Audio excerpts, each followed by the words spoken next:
Today students, I am going to teach you standard 7th English lesson 1 3 questions. The thought came to a certain king that he would never fail if he knew three things. These three things were: what is the right time to begin something? Which people should he listen to? What is the most important thing for him to do?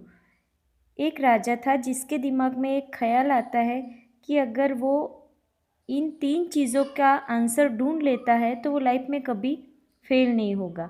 उसका पहला question था, किसी भी चीज़ की शुरुआत करने का सही टाइम क्या होता है। उसका दूसरा क्वेश्चन था कि उसे कैसे लोगों को सुनना चाहिए। उसका तीसरा क्वेश्चन था कि सबसे ज़्यादा इम्पोर्टेंट काम कौन सा होता है।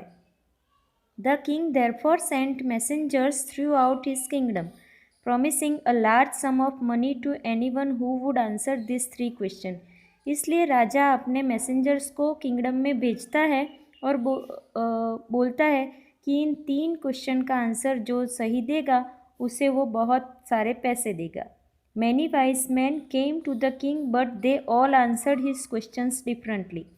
बहुत सारे बुद्धिशाली लोग उसके पास आए पर उसमें उन सबके आंसर्स अलग अलग थे। In reply to the first question some said the king must prepare a time table and then follow it strictly.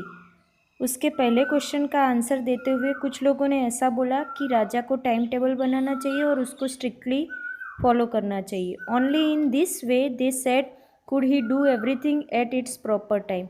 इसी तरह करने से ही वो सही सब कुछ टाइम पे कर सकेंगे। Others said that it was impossible to decide in advance the right time for doing something. कुछ लोगों ने ऐसा बोला कि एडवांस में ये डिसाइड नहीं कर सकते कि सही समय पे क्या होना चाहिए। The king should notice all that was going on, avoid foolish pleasures and always do what ever seemed necessary at the time. कुछ लोगों ने ऐसा सोचा कि राजा को अपनी प्लेजर्स को अवॉइड करना चाहिए और जो नेसेसरी है वो चीज़ टाइम पे करनी चाहिए। Yet other said that the king needed a council of wise man who would help him act as the proper time. कुछ लोगों ने ऐसा सजेशन दिया कि किंग को वाइज मैन्स की काउंसिल चाहिए और उसकी हेल्प से सारी चीज़ें टाइम पे करनी चाहिए। This was because one man would find it impossible to decide correctly without help from others the right time for every action. उनका ऐसा सोचना था कि अकेला इंसान हर सब कुछ सही समय पे नहीं कर सकता, उसको दूसरे भी बुद्धिशाली लोगों की हेल्प लेनी चाहिए। But then others said that there were some things which could be urgent. These things could not wait for the decisions of the council. पर कुछ लोगों ने ऐसा भी बोला कि कभी ऐसी कोई अर्जेंट चीज़ हो जाती है और उसका डिसीजन लेने के लिए काउंसिल को इकट्ठा करके उसकी राय के लिए टाइम नहीं होता। In order to decide the right time for doing something it is necessary to look into the future. कुछ लोगों ने ऐसा बोला कि सही टाइम पे कुछ करने के लिए फ्यूचर में देखना ज़रूरी होता है। And only magicians could do it, और ये चीज़ सिर्फ मैजिशियन से ही कर सकते हैं। The king therefore would have to go to the magician. इसलिए राजा को जादूगर के पास जाना चाहिए।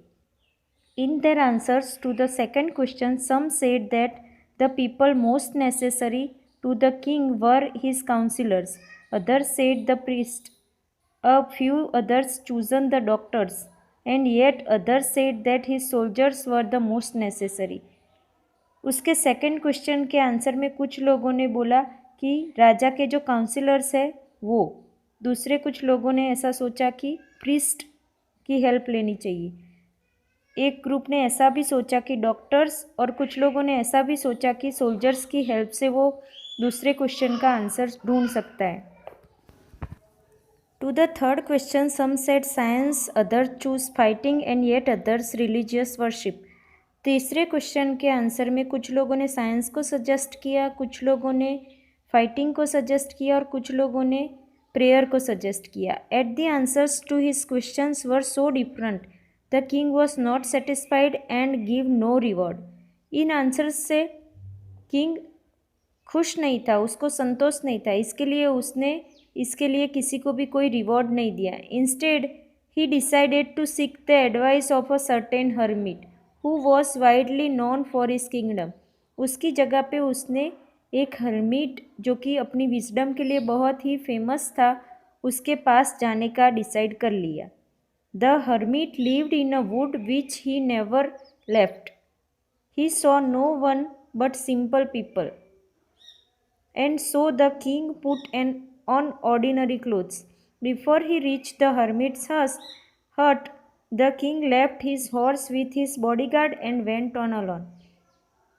हर्मिट जंगल में रहता था और उसको सिंपल लोग पसंद थे, इसीलिए किंग ने भी एक सामान्य सा पोशाक पहन लिया और उसके पास जाने से पहले उसने अपना घोड़ा अपने बॉडीगार्ड के पास अकेला छोड़ दिया और वो खुद अकेला चल के हर्मिट के पास गया।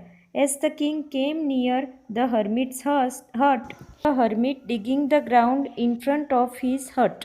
उसने देखा कि हर्मिट अपनी हट के आगे खुदाई कर रहा था। He greeted the king and continued digging. उसने किंग को वेलकम किया और अपना काम शुरू रखा। The hermit was old and weak and as he worked he breathed heavily. वो बहुत ही बूढ़ा था और जिस तरह से वो काम कर रहा था उसकी सांसें बहुत ज़ोर ज़ोर से चल रही थी।